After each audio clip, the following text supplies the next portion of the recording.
My name's Nick. I'm an alcoholic.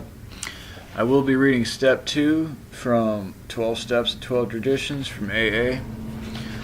I'm on Step 2, so I'm actually reading this as much for you guys as I am for myself, so good luck. Step 2. Came to believe that a power greater than ourselves could restore us to sanity. The moment they read Step 2, most AA newcomers are confronted with a dilemma. Sometimes a serious one. How often have we heard them cry out, "Look what you people have done to us.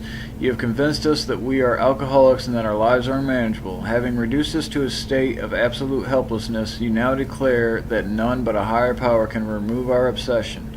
Some of us won't believe in God, others can't, and still others who do believe in God exists have no faith whatever He will perform this miracle.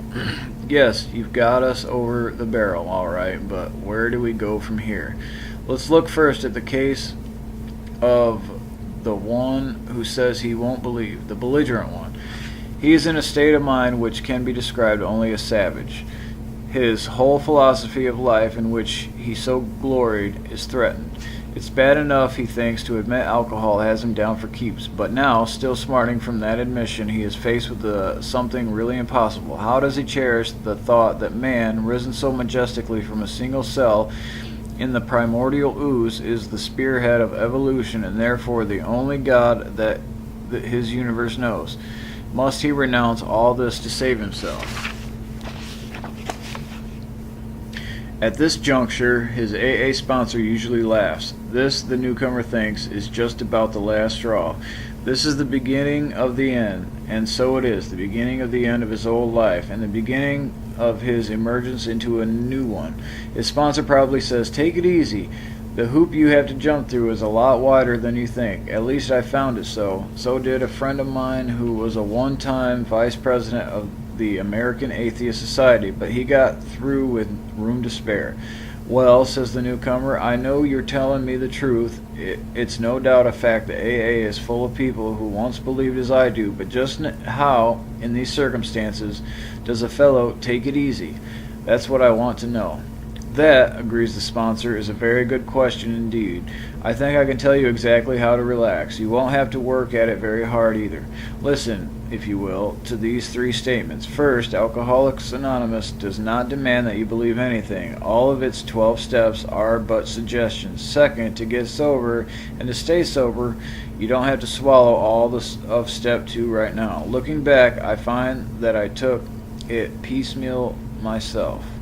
Third, all you really need is a truly open mind. Just resign from the debating society and quit bothering yourself with such deep questions as whether it was the hen or the egg that came first. Again, I say, all you need is the open mind." The sponsor continues, "Take, for example, my own case. I had a scientific schooling. Naturally, I respected, venerated, even worshipped science. As a matter of fact, I still do, all except the worship part. Time after time, my instructors held up to me the basic principle of all scientific progress: search and research, again and again, always with an open mind. When I first looked at AA, my reaction was just like yours. This AA business, I thought, is totally unscientific. This I can't swallow. I simply won't consider such nonsense. Then I woke up. I had to admit that AA showed results.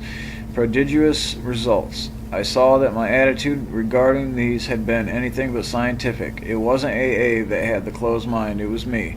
The minute I stopped arguing, I could begin to see and feel. Right there, Step 2 gently and very gradually began to infiltrate my life. I can't say upon what occasion or upon what day I came to believe in a power greater than myself, but I certainly have that belief now. To acquire it, I had only to stop fighting and practice the rest of AA's program as enthusiastically as I could. This is only one man's opinion based on his own experience. Of course, I must quickly assure you that AA's tread innumerable paths in their quest for faith. If you don't care for the one I've suggested, you'll be sure to discover one that suits if only you look and listen. Many a man like you has begun to solve the problem by the method of substitution. You can, if you wish, make AA itself your higher power. Here's a very large group of people who have solved their alcohol problem. In this respect, they are certainly a power greater than you. You have not even come close to a solution. Surely you can have faith in them. Even this minimum of faith will be enough. You will find many members who have crossed the threshold just this way. All of them will tell you that, once across, their faith broadened and deepened. Relieved of the alcohol obsession, their lives unaccountably transformed. They came to believe in a higher power, and most of them began to talk of God. Consider next the plight of those who once had faith, but have lost it.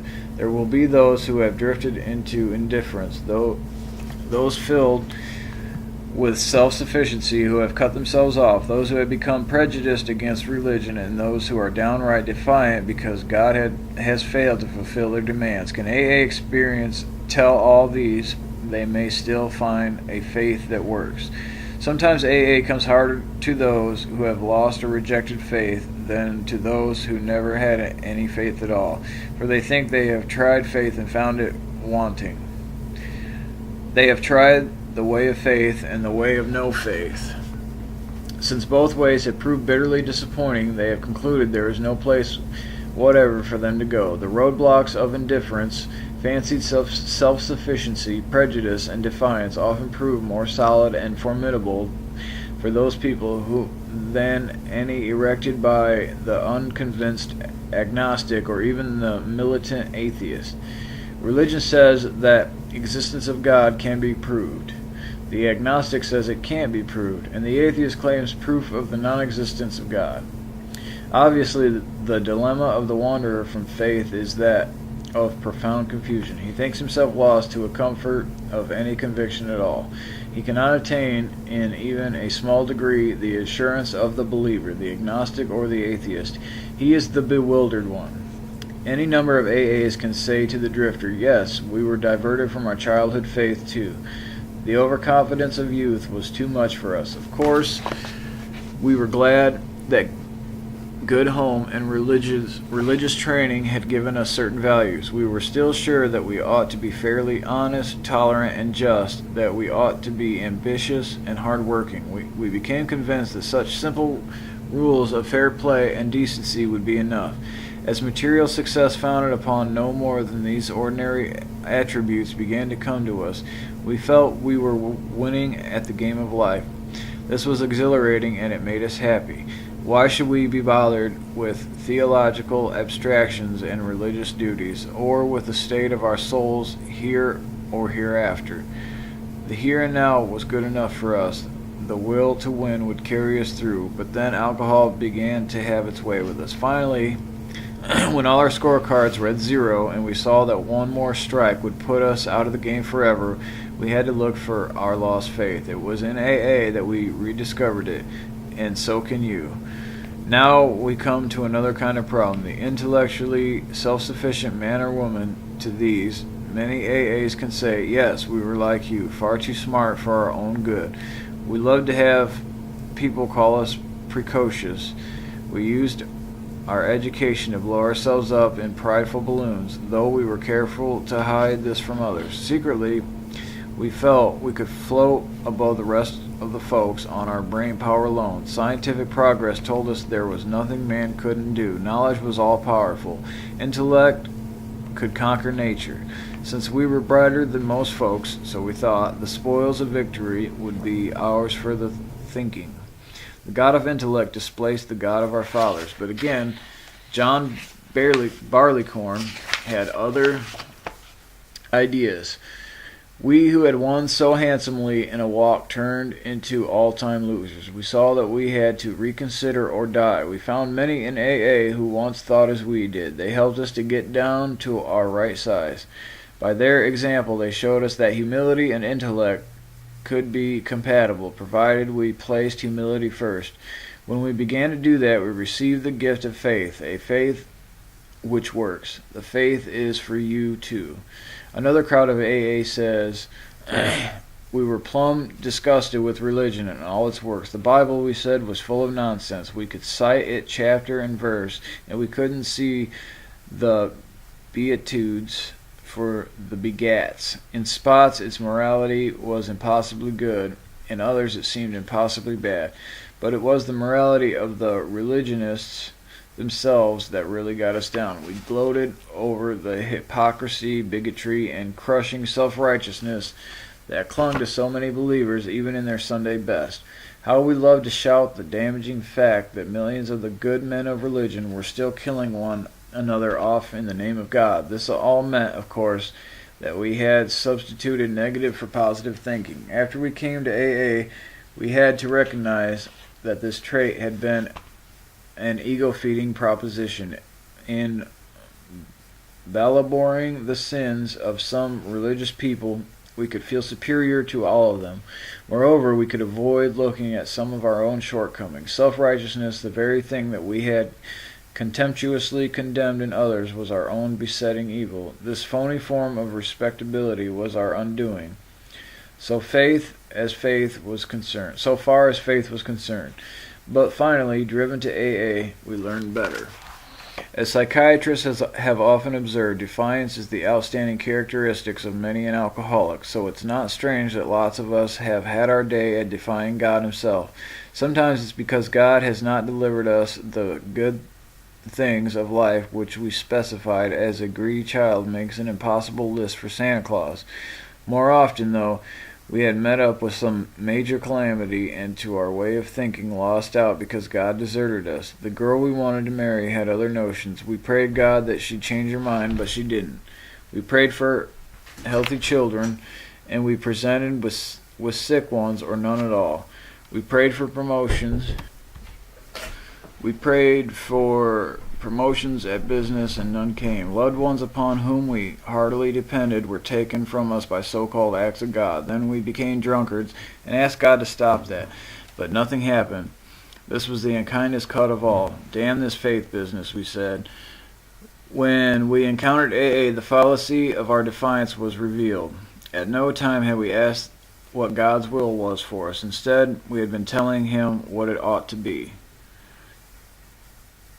No man, we saw, could believe in God and defy him too. Belief meant reliance, not defiance. In AA, we saw the fruits of this belief. Men and women spared from alcohol's final catastrophe.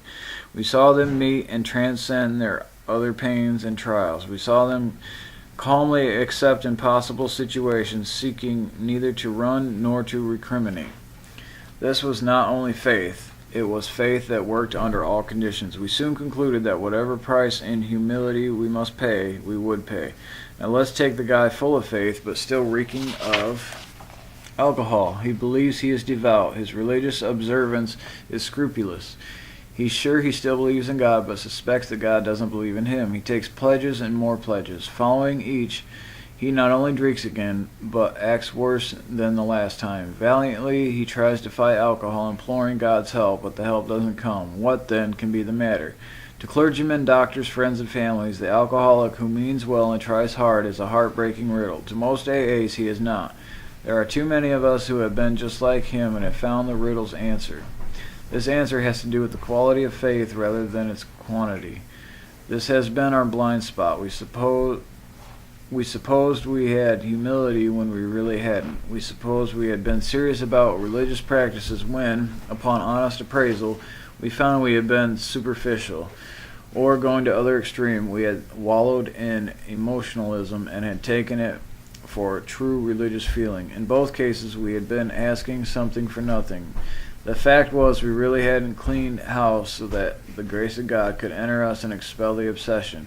In no deep or meaningful sense had we ever taken stock in ourselves, made amends to those we had harmed, or freely given to any other human being without any demand for reward. We had not even prayed rightly. We had always said, "Grant me my wishes," instead of "Thy will be done." The love of God in man we understood not at all. Therefore we remained self-deceived and so incapable of receiving enough grace to restore us to sanity. Few indeed are the practicing alcoholics who have any idea how irrational they are, or seeing their irrationality can bear to face it. Some will be willing to term themselves problem drinkers, but cannot endure the suggestion that they are in fact mentally ill. They are abetted in this blindness by a world which does not understand the difference between sane drinking and alcoholism. Sanity is defined as soundness of mind. Yet no alcoholic soberly analyzing his destructive behavior, whether the destruction fell on the dining room furniture or on his own moral fiber, can claim soundness of mind for himself. Therefore, step 2 is a rallying point for all of us. Whether agnostic, atheist, or former believer, we can stand together in this step. True humility and an open mind can lead us to faith, and every AA meeting is an assurance that God will restore us to sanity if we rightly relate ourselves to Him.